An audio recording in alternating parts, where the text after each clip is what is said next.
Standing under the vaulted glass ceiling of the Oceanus presentation hall, CEO Marcus Sterling snatched the titanium resonance fork right out of Elias's hand. He held it up to the flashing cameras of the financial press. He called it the superstitious toy of an outdated mechanic who couldn't handle modern engineering. Then, he dropped the fork into the jaws of an industrial hydraulic press used for demonstration. Marcus smiled for the Arab investment delegation as the machine whined. The heavy steel plates came down and flattened the precision instrument into a useless, twisted strip of scrap metal. Elias was 42 years old. He was built with the kind of quiet endurance that comes from raising a teenage son alone and learning to trust physics over corporate promises. He didn't yell.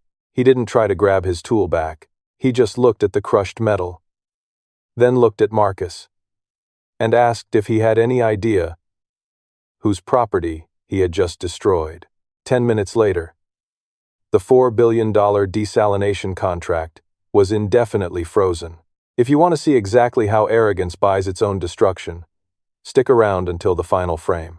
And if you believe in doing the right thing, even when it costs you everything, hit that subscribe button right now. Before we go any further, I want you to make a declaration. Go to the comments and type, "I choose integrity." Make it a promise to yourself that you will never let anyone bully you into compromising your values. 48 hours before the signing ceremony, the subterranean pump room of Project Oceanus was running a high-load simulation. Elias was the chief pressure systems inspector, and he was the only man in the facility who wasn't rushing. While the junior techs stared at digital monitors tracking flow rates, Elias was relying on something older and much less forgiving. He pressed the rounded base of his titanium resonance fork against the main intake valve. He held it perfectly still. He listened to the vibration traveling through the metal, the way a doctor listens to a heartbeat. The digital sensors were flashing green. The automated software said the alloy was performing within acceptable margins. But the faint, irregular flutter traveling up the titanium fork told Elias a completely different story. It was a microfracture signature. When he looked closer at the pump housing, he noticed the weld seams didn't have the standard iridescent blue tint of high-grade marine steel. They looked dull. They looked cheap. It meant the steel alloy used in the high-pressure pipes had been quietly swapped for a low-tensile substitute. Someone in procurement had cut a massive corner to inflate the profit margins right before the sale. It wouldn't fail today. It wouldn't fail tomorrow. But after 2 years of constant saltwater corrosion and maximum pressure, that pipe would tear wide open. Elias packed his tools away, without saying a word to the junior techs. He knew that bringing up a catastrophic structural flaw 2 days before a massive international buyout was not going to make him any friends. That evening, Elias was standing in his backyard, running a pH test on his aquaponics setup. His 14-year-old son Leo was helping him clean the water filters for the tilapia tank. Elias loved building these systems with his boy. It was a small, self-sustaining loop, where the fish waste fed the hydroponic lettuce, and the plant roots filtered the water back to the fish. Leo noticed his dad was unusually quiet. He asked if something was wrong at the plant. Elias put the testing kit down and looked at the intricate network of PVC pipes they had built together. He told Leo that a system is only as strong as its foundation. He explained that if you ignore a tiny crack in the main pipe, the whole ecosystem eventually drowns. He looked his son in the eye and told him that a man who owns his life is a man who keeps his word, no matter how uncomfortable it gets. You never compromise with the truth, because the truth never compromises with you. If you are raising your kids to understand this exact same lesson, pause this video. Go to the comments and type, "I choose integrity." Let them know they aren't alone in this fight. The next morning, Elias walked into the glass-walled office of the chief operating officer.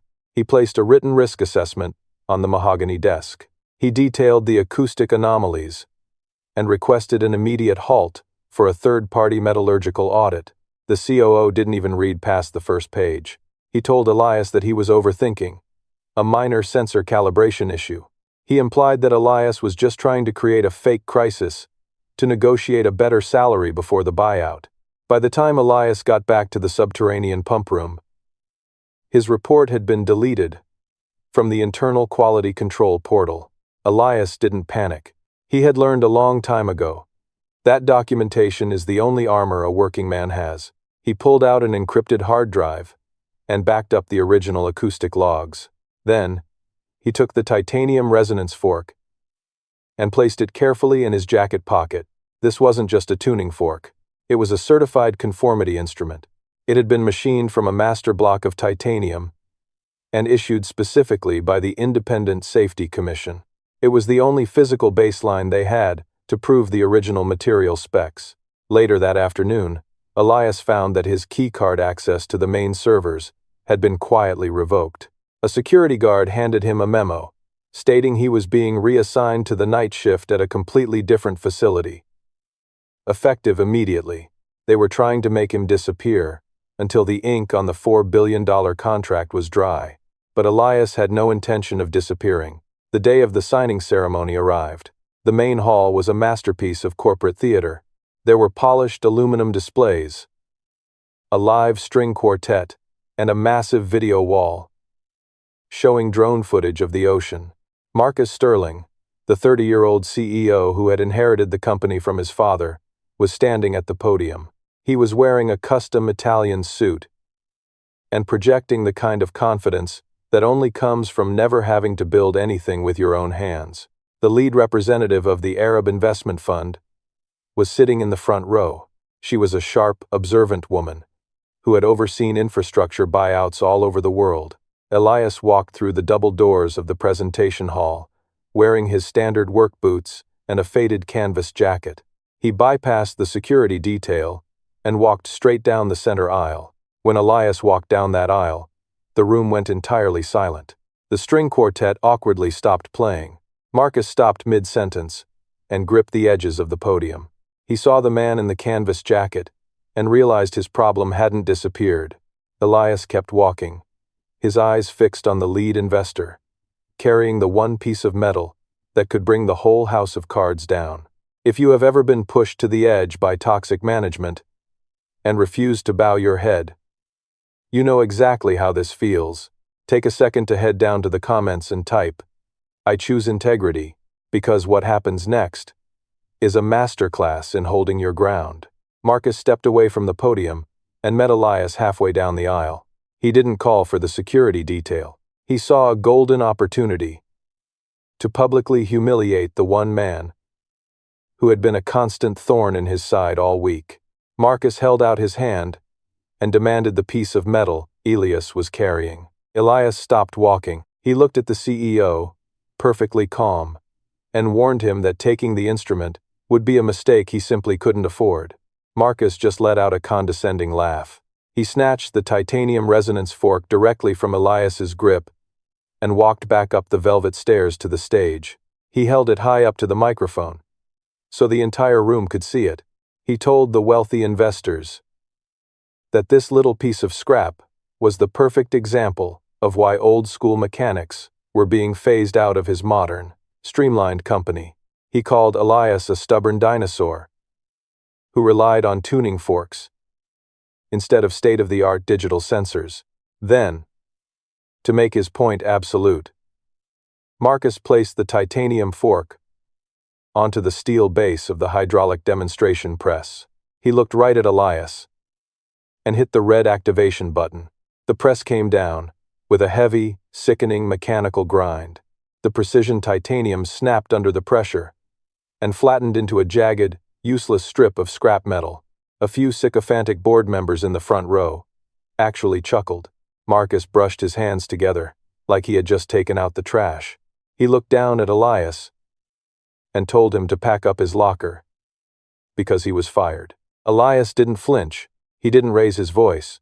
He just pointed to the crushed metal on the stage and asked Marcus if he had actually bothered to read the technical appendix of his own buyout agreement.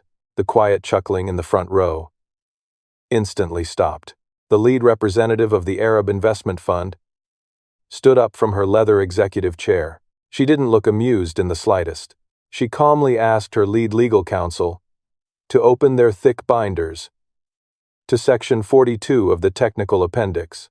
She took the microphone from the podium and read the clause out loud for the entire presentation hall to hear. The legal clause stated that the master conformity baseline for the high-pressure pipeline was physically locked to one specific, serialized titanium resonance fork. That fork did not belong to Marcus Sterling. It did not belong to Project Oceanus. It was the exclusive legal property of the investment fund, issued by a third-party regulator as a tamper-proof verification tool. The contract explicitly stated that if the vendor destroyed or altered the conformity instrument prior to the final facility handover, the buyout was immediately and irrevocably voided. It also triggered an automatic liability penalty, holding the vendor fully responsible for all material replacement costs. Marcus stared at the crushed piece of titanium sitting on the press plate. The color completely drained from his perfectly tanned face. His hands started to shake. He stammered into the microphone, claiming it was just a theatrical misunderstanding. He practically begged them to pull the digital sensor logs instead. The lead investor sharply cut him off. She told him that if a CEO is arrogant enough to destroy a client's physical property on a live stage just to win a petty argument with a mechanic, he is definitely arrogant enough to falsify digital safety logs. She snapped her briefcase shut.